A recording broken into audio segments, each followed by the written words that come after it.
Nasa kote naman ang umano'y fixer na ilang taon nang nakikipagtransaksyon sa labas pa mismo ng tanggapan ng LTO sa Laguna. Nakatutok si John Consulta. Exclusive! Nang maiabot na ang pera sa kanilang target, kumilos na ang NBI Laguna District Office para huliin ang kanilang pinakapakay. Huli sa akto habang nakikipagtransaksyon ang isa umunong fixer sa labas ng tanggapan ng LTO sa Laguna.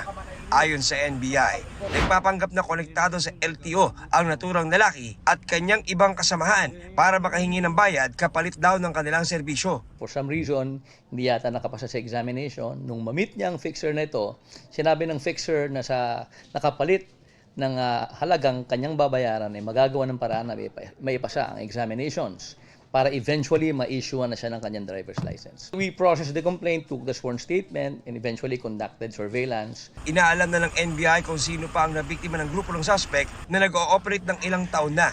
Wala pang pahayag ang suspect na na-inquest na sa reklamong usurpation of authority dahil sa pagpapanggap na konektado sa LTO. Paalala ng Land Transportation Office sa lahat ng may transaksyon sa kanilang opisina. Pagka po may mga lumapit sa kanilang ganyan, wag po silang magtitiwala dyan.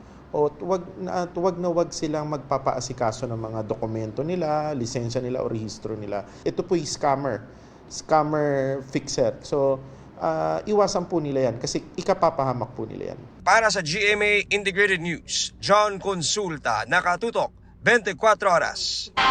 Nilinaw ni Pangulong Bongbong Marcos kung bakit hindi pa napapauwi sa bansa si dating Congressman Zaldi Co. You do not send your own police to go and pick him up kasi wala naman jurisdiction ng police doon. It will have to be with the assistance of the hosting country. Ayon sa Pangulo, nasa Portugal ngayon si Co, kaya patuloy na nakikipag-ugnayan ang Pilipinas sa Portugal. Sinabi rin ng Pangulo na humiling na ang gobyerno ng red notice sa Interpol. Nitong Enero, sinabi ng Interior and Local Government Department na nasa isang gated community sa Lisbon si Co na meron umanong Portuguese passport. Isa rin sa mga hadlang sa pagpapauwi kay Co ang kawalan ng extradition treaty sa pagitan ng Pilipinas at Portugal.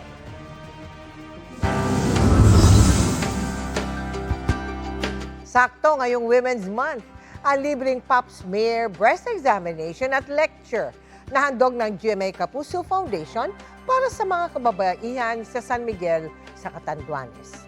Malaking tulong ito lalo't ayon po sa Health Department. Isa ang breast cancer sa nangungunang sanhi ng pagkamatay ng mga kababaihan. Hindi madali magtaguyod ng pamilya ng mag-isa. Ramdam yan ni Josephine, isang solo parent. Pinagsasabay niyang pag-aalaga sa 7 anak at pagsasaka ng abaka para may maipantusto sa pamilya. Hiwalay na po kami ng asawa ko. Laban lang. Kahit na binabagyo tayo palagi, makakaahon din tayo. Dahil abala sa pagiging ina at tumatayo ring ama sa mga anak. Naisasantabi na ang pangangalaga sa sariling kalusugan. Nag-aalala siya ngayon lalo't pumanaw sa breast cancer ang isa niyang kapatid. Ngayong Women's Month, kabilang si Josephine sa 60 kababaihan sa San Miguel na sumailalim sa libreng pap smear, breast examination at lecture ng GMA Kapuso Foundation. Cervical cancer, yung pagdudugo ng dinurugo po kayo ng hindi pa dapat ireglahin, may masakit na puson, yun po yun. Or may mga lumalabas na tubig o kakaibang amoy po sa ating mga puwerta. Sa breast naman po, kailangan natin i-monitor kung ang size ba niya ay usual. May mga regalo at pagkain din para sa ating mga beneficiaries. Pero pinakamagandang handog kay Josephine ang katiyakang walang cancer sa kanyang dibdib dahil sa libreng check-up. Pasalamat din po ako sa GMA Kapuso kasi nakapag-sponsor sila dito sa bayan namin. Sa mga nais makiisa sa aming mga project, maaari po kayong magdeposito sa aming mga bank account o magpadala sa Cebuana Luburier. Pwede rin online via GCash, Shopee, Lazada, Globe Rewards, Metrobank Credit Card at Palawan Pay.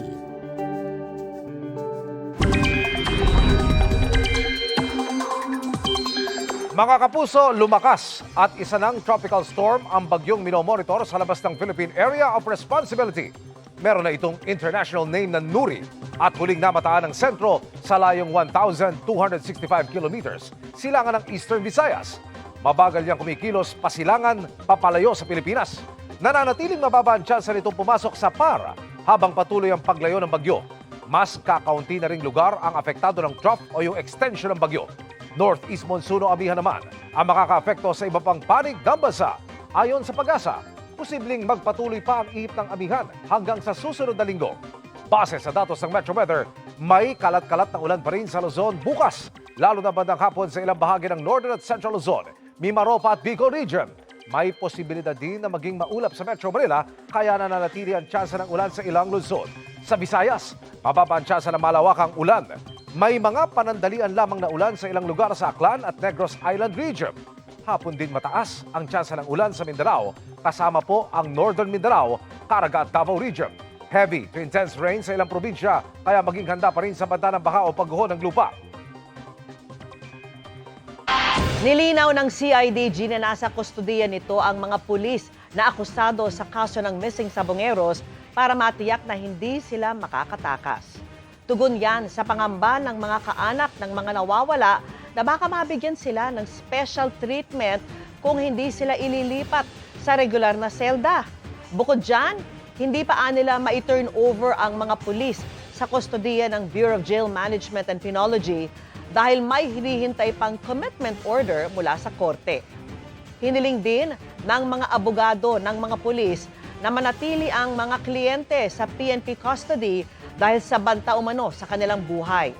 Pagtitiyak ng CIDG, hindi binibigyan ng special treatment ang mga akusadong pulis.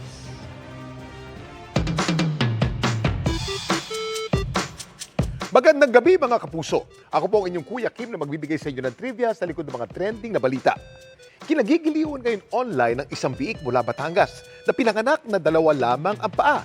Cute na cute man ang may-ari sa kanyang 2-legged pig, meron ba siyang dapat ipangamba? Napatakbo ang vlogger na si Christian sa Agoncillo, Batangas nang kanyang nabalitaan na meron daw ditong pinanganak na biik. Naiisang pares lamang ang mga paa at binti.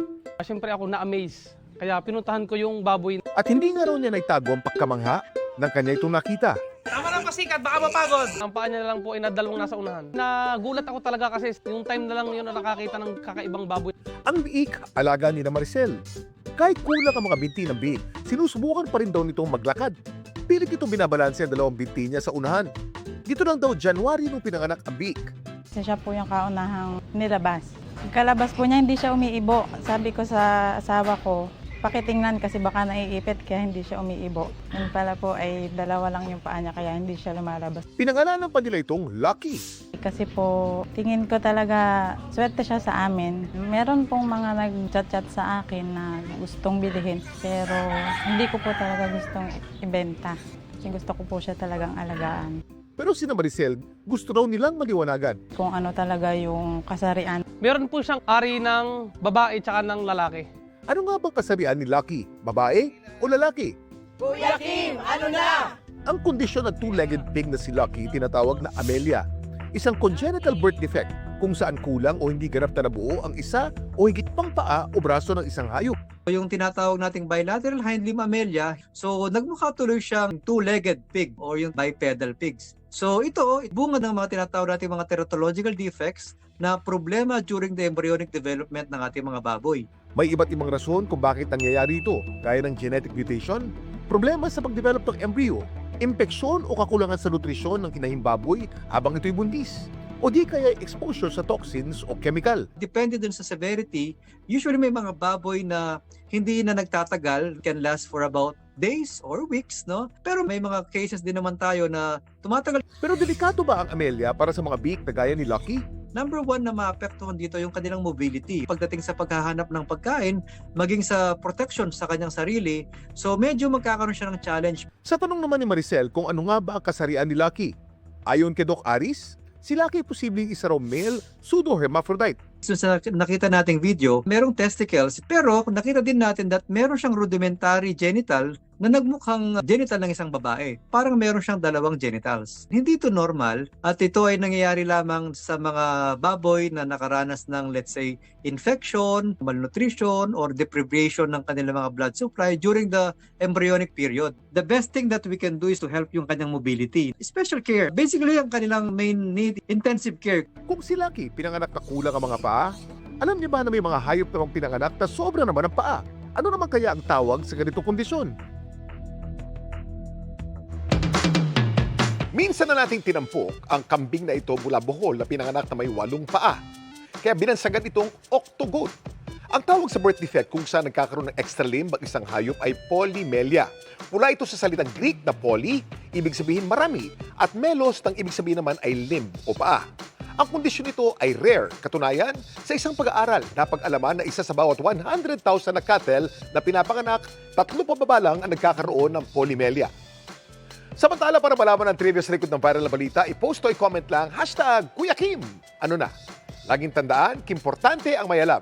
Ako po si Kuya Kim at sagot ko kayo 24 oras. Umasa na sa ikalawang pagbasa sa plenaryo ng Kamara ang panukalang batas na magbibigay ng kapangyarihan sa Pangulo na suspendihin o bawasan ang excise tax sa mga petroleum products. Sa ilalim ng House Bill 8418, pwedeng magpatupad ng full or partial suspension ng excise tax sa produktong petrolyo ang Pangulo kung umabot sa $80 per barrel ang Dubai crude ng isang buwan o kung may idineklarang national emergency o calamity na sinertipikahan ng Energy Secretary dulot ng labis-labis na pagsipa sa presyo ng pump prices. Dadaan pa sa ikatong pagbasang panukala bago tuluyang maaprubahan ng Kamara. Ang bersyon ng panukala sa Senado, hindi pa tinatalakay sa komite. Inilakad ng National Bureau of Investigation na wala umunong nakita sa flight logs ng air taxi tungkol sa sinasabing biyahe ng isang dating Philippine Marine na naghatid umano ng pera sa bahay ni Pangulong Marcos sa Ilocos Norte. Sa affidavit kasi ng 18 ex-Marines, kaugnay ng kickback sa mga manumalyang proyekto ng gobyerno, sinabi ng isang Sergeant Belnard Tube na isinama daw siya ni dating Congressman Zaldico papuntang Ilocos Norte para maghatid ng 5 maletang pera sa Pangulo. Sumakay daw sila sa eroplanong may tatak na air taxi. Pero sabi ni NBI Director Melvin Matibag, sinabi mismo ng air taxi na sa kanilang flight logs, wala raw nakitang biyahe na magkasama sina Zaldico at Sergeant Tube mula 2023 hanggang 2025. Hinihingan pa namin ng pahayag si Sergeant Tube. Nag-issue kami ng subpoena duces tecum sa air taxi. At sumagot ng air taxi na meron pang board resolution na kasama na notarized na from 2023 to 2025 walang sa flight logs walang record na si Zaldico at si Sergeant Tube nagkasama sa isang flight na inarkila na ang eroplano ng air taxi. So very clear yon. Nagsumite na ng appearance ad cautelam ang mga abogado ni Vice President Sara Duterte kaugnay sa nakabinbinyang impeachment complaints sa Kamara. Tinanggap ito ng House Committee on Justice nitong Lunes, March 9. Nakasaad dito na hindi inaalis ang anumang jurisdictional at iba pang objection sa proceedings o ang karapatan ng bise sa iba pang hakbanging legal. Kasama sa mga magsisilbing abogado ng Vice Presidente, si Attorney Sigfrid Fortun at ilan niyang kasamahan sa Fortun, Narvasa and Salazar Law Office. Pero paniwala ni Justice Committee member Congressman Terry Ridon, hindi ito otomatikong nangangahulugang magsusumite ng sagot si Duterte. Merong hanggang Lunes para maghain ng bise ng kanyang tugon sa mga alegasyon. In good condition na muli ang tanghalan ng kampiyon grand finalist na si Yula Bautista matapos mahimatay sa gitna ng kanyang recent performance sa singing competition. Pero si Yula, kaya pa bang muling sumabak sa tanghalan? Makichika kay Nelson Canlas.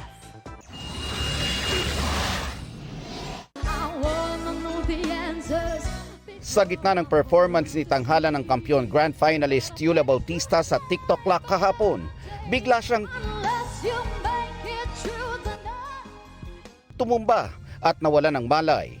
Agad namang binigyan ng paunang lunas si Yula, nilagyan ng oxygen at isinakay sa wheelchair bago isinugod sa ospital. Matapos ang di inaasahang insidente, nagpaunlak si Yula ng interview sa GMA Integrated News. Pansing bumalik na ang kanyang masayahing disposisyon, palabiro at palatawa ang singer. Pero bakas ang kanyang pag-aalala sa tuwing binabalikan ang oras na natumba siya on Nationwide TV. Ang naramdaman ko po is namanhid yung lower body up to my arms and then hanggang sa umakyat po siya sa face ko. So, doon po ako nag-worry sa sarili ko na wala na ako masyadong naririnig. Parang everything is a blur. Tapos, ang nasa isip ko na lang, baka nasa-stroke ako. Ano nga ba ang posibleng dahilan nito? Sabi po ng medic is lack of oxygen. Possibly because of the corset that I was wearing. Kasi I was wearing it for 5 hours, more than 5 hours na. Ex-senadora po kasi ako. So gusto ko po, stage rehearsal pa lang, kung ano po yung tindig ko, opo, ganun po ako. Gusto ko, kung ano po yung magiging appearance ko sa TV, pinapractice ko na po siya beforehand. Stage rehearsal pa lang po, naka 6 inches heels na ako, naka corset na ako na dress. Even po yung one-on-one rehearsal with the coach, naka corset na din po ako. And ayun, sobrang haba po nung time na suot-suot ko siya. Nagpa-check up na rin siya para siguraduhing maayos ang kanyang lagay. So nagpa-ECG po ako, nagpa-X-ray, and everything, all the tests po pinarun sa akin. And tomorrow, I have consultation din po with psychiatrist. So just to make sure na everything is cleared. Umabot si Yula sa 7th round ng kompetisyon. Kahit kasama na siya sa Grand Finals, gusto daw niyang iangat pa ang laban para paabutin hanggang round 10. Pero ayon sa kanya, tila siningil na siya ng kanyang katawan. Nanghinayang po talaga ako. Kasi minsan ka lang mabigyan ng chance na maging undefeated. Kumbaga gusto ko talaga siyang ilaban. This is something that I cannot take for granted. Kasi bihira to. This is a very rare opportunity. And of course, I take all the responsibility po na nangyari po sa akin. Kasi inabuso ko din po talaga yung katawan ko. Nelson Canlas, updated sa Showbiz Happenings.